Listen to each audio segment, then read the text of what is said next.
Hello friends, welcome to SSC coaching centre. दोस्तों, आज के वीडियो में देखेंगे हम पार्टनरशिप यानी कि साझेदारी वाले प्रश्न। पार्टनरशिप के जो प्रश्न होते हैं बहुत महत्वपूर्ण होते हैं, बार बार परीक्षाओं में भी आते हैं, तो पूरा वीडियो देखिएगा।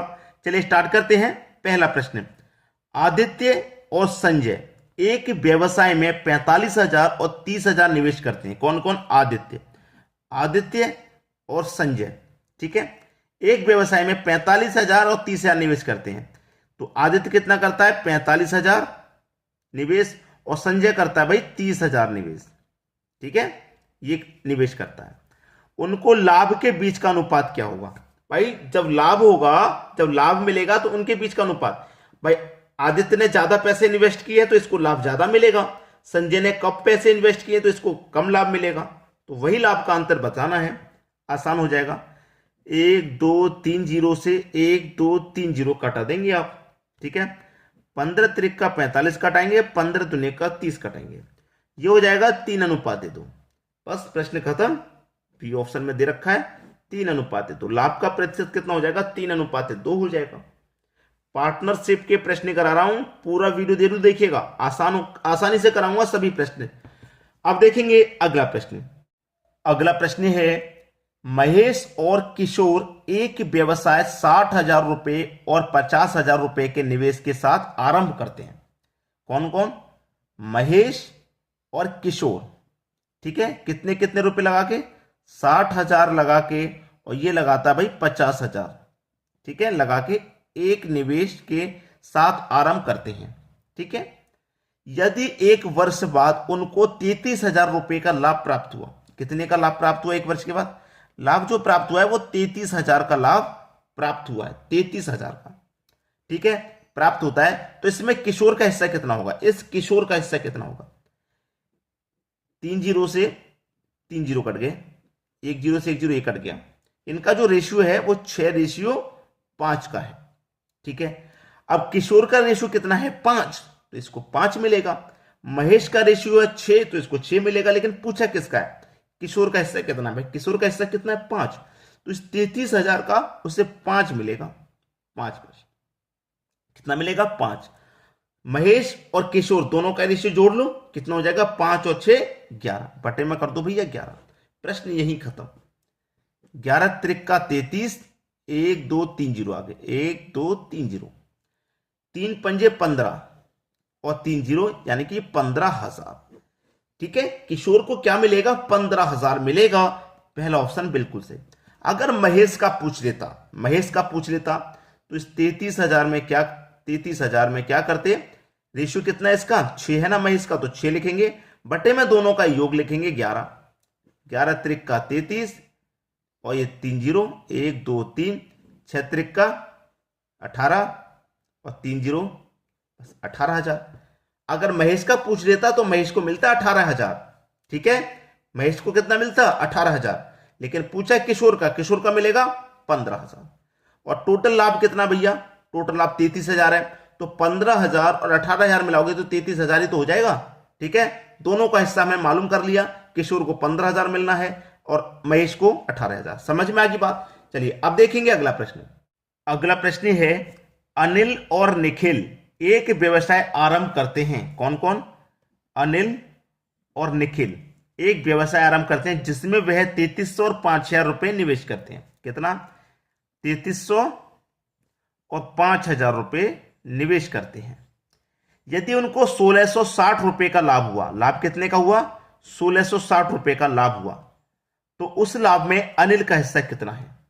ठीक है, देखिए सबसे पहले तो यहां 2 जीरो से आप ये 2 जीरो कटा लो।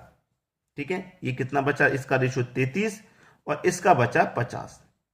किसका पूछा है? अनिल का लाभ कितना है, अनिल का हिस्सा कितना है? तो अनिल का हिस्सा भाई कितना है? 33 है। अनिल का हिस्सा कितना है? 33 है। बटे में क्या करेंगे? दोनों को जोड़ के लिखेंगे। पिछले प्रश्न में भी बताया था, दोनों को जोड़ के लिखेंगे। 33 और 50 कितना हो जाएगा भैया? 83 हो जाएगा। ठीक है, 83 हो गया। देखिए 83 से 2 बार में 166 कटेगा और एक जीरो यानी कि 20 बार में कट गया। 33 का गुना कर दो 2 से, तो 33 का गुना 2 से करेंगे 66 हो जाएगा, और एक ही जीरो यानी कि 660।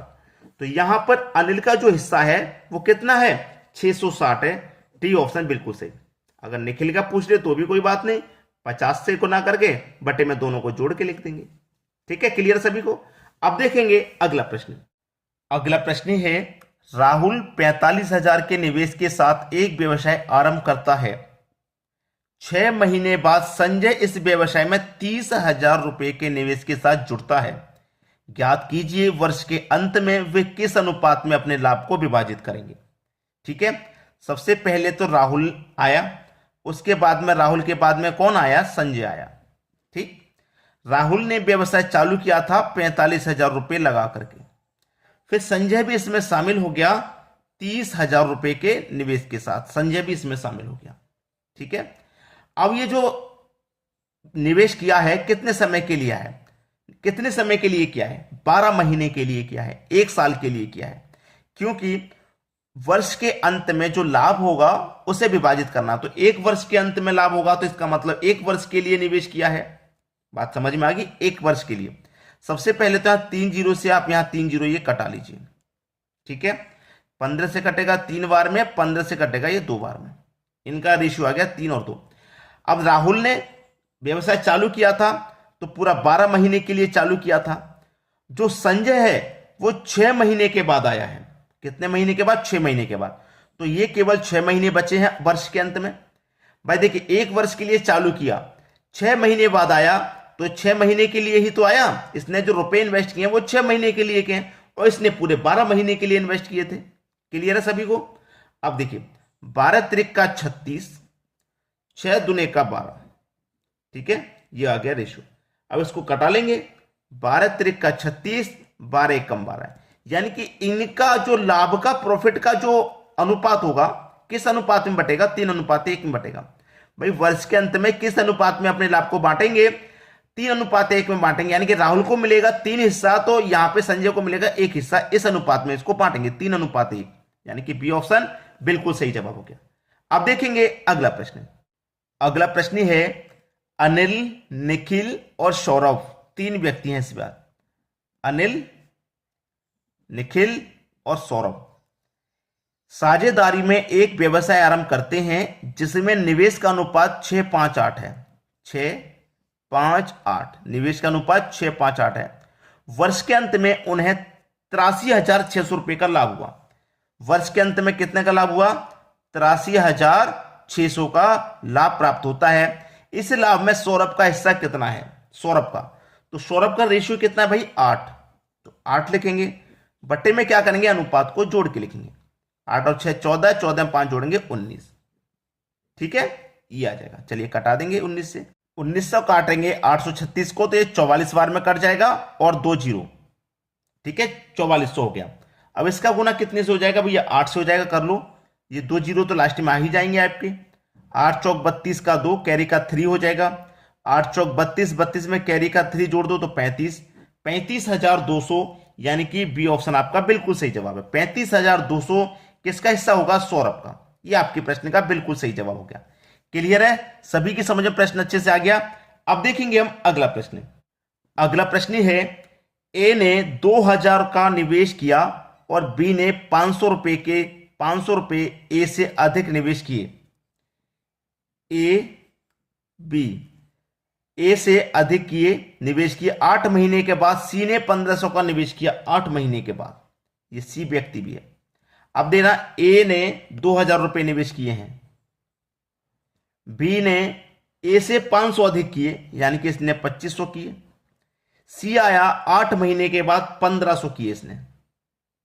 ठीक है, चलिए सॉल्व करते हैं। सबसे पहले तो 2 जीरो से 2 जीरो सबके कैंसिल हो जाएंगे यहां पे। ठीक है, 5 से भी कटेगा, 5 से भी कटेगा, 5 से, तो 5 चौके 20, 5 पचे 25, 5 त्रिक का 15। ए ने आरंभ किया था कार्य को, ए ने, ठीक है, 12 महीने के लिए। बी ने भी साथ में किया था, 500 रुपए अधिक लगाए थे ए से, इसने भी 12 महीने के लिए। लेकिन ये 8 महीने के बाद आया है। अब 12 महीने में से 8 महीने तो गुजर गए, कितने महीने बचे, 4, तो ये 4 महीने के लिए आया है और इसे 4 महीने का ही लाभ मिलेगा। तो 12 चौके 48, ये 12 था ना यहाँ पे, 12 पंजे 60, 3 चौके 12। ठीक है, अब कटा लो भाई, किसी से कट रहा है तो 12 कम 12, 12 पंजे 60, 12 चौक 48, 4:5:1, ये इनका अनुपात निकल गया है 4:5:1। पूछिए प्रश्न में क्या दे रखा वो देखो, सी को 3500 रुपए का कुल लाभ हुआ, कुल लाभ ज्ञात करें। सी को कुल लाभ कितना हुआ है भाई, सी का रेशियो कितना आया, 1 आया। और सी को लाभ कितने का हो रहा है भाई, सी को लाभ कितने का हो रहा है, 350 का। कितने का लाभ हो रहा है, 350 का। अब देखिए एक की वैल्यू 350 है भाई, कुल यानी टोटल लाभ पूछा है उसने, टोटल लाभ यानी कि टोटल अनुपात को जोड़ लो, 4 और 5 9 और 1 10। ठीक है, टोटल 10 का पूछ रहा है। जब 1 बराबर 350 के तो 10 बराबर कितने के हो जाएगा भैया, 3500 के। नहीं हो जाएगा, हो जाएगा कि नहीं हो जाएगा, 3500 के हो जाएगा। ये आपका आंसर है, कुल लाभ कितना हो जाएगा, 3500। यानी कि पहला ही ऑप्शन आपका सही जवाब हो गया। समझ में आ गई बात। अब देखेंगे अगला प्रश्न। अगला प्रश्न है, पी क्यू और आर अपनी पूंजी को 8 6 5 के अनुपात में निवेश करते हैं। 3 व्यक्ति हैं, पी क्यू और आर, अपनी पूंजी को 8 6 और 5 के अनुपात में वो निवेश करते हैं। ठीक है, वर्ष के अंत में इनको 1 3 5 के अनुपात में लाभ प्राप्त होता है। 1 3 और 5 के अनुपात में इनको लाभ प्राप्त हुआ, यानी नीचे वाला जो रेशियो प्रॉफिट का है, यानी कि लाभ का प्रॉफिट है। तो एक बात नोट कर लेना भाई, देखिए 8 रुपए की चीज पे 1 रुपए का प्रॉफिट, तो 1/8 हो जाएगा, यानी कि 8 की चीज पर 1 का प्रॉफिट। ये कितना हो जाएगा, ये 3 के बट्टे में 6 हो जाएगा, और ये 5 के बट्टे में 5 हो जाएगा। यानी पलट जाएगी ना संख्या, पलटेगी कि नहीं पलटेगी, बिल्कुल पलटेगी। अब देखिए 8 6 और 5, ये रहा, 5 के बट्टे में 5 आ गया, 3 के बट्टे में 6 आ गया, और 1 के बट्टे में 1 आ गया। ठीक है, चलिए इसको क्या करेंगे, यहां लिख लेते हैं, इसको लिख लीजिए इधर। यानी कि 1 के बट्टे में ये क्या है, 8 है, 1 के बट्टे में 8। ठीक है, कटाएंगे, इसको कटाएंगे हम, 3 1 कम 3, 3 2 का 6, तो 1 के बट्टे में 2 अनुपात है। इसको कटाएंगे, 5 1 कम 5, 5 1 कम, यानी कि 1 के बट्टे में 1 रहे। ठीक है, 1 के बट्टे में 1, 8 2 1 का एलसीएम 8 आ जाएगा। 8 से 8 को काटो एक बार में, 1 का गुना 1 से करो तो 1 रहेगा। 2 से 8 को काटो 4 बार में, 4 का गुना 1 से करो 4 रहेगा। 1 से 8 को काटो 8 बार में, 8 का गुना 1 से करो 8, तो 1 4 8। ये आपकी प्रश्न का बिल्कुल सही जवाब है। खत्म हो गया प्रश्न भाई। इसकी पूंजी का निवेश किया, उसका अनुपात ज्ञात करना है ना, तो 1 4 8 ये आ जाएगा। पहला ऑप्शन बिल्कुल सही। उम्मीद करूंगा आज के वीडियो में जो प्रश्न कराए हैं सभी आपको बहुत अच्छे से समझ में आ गए होंगे। ठीक है दोस्तों, वीडियो देखने के लिए आपका बहुत बहुत धन्यवाद।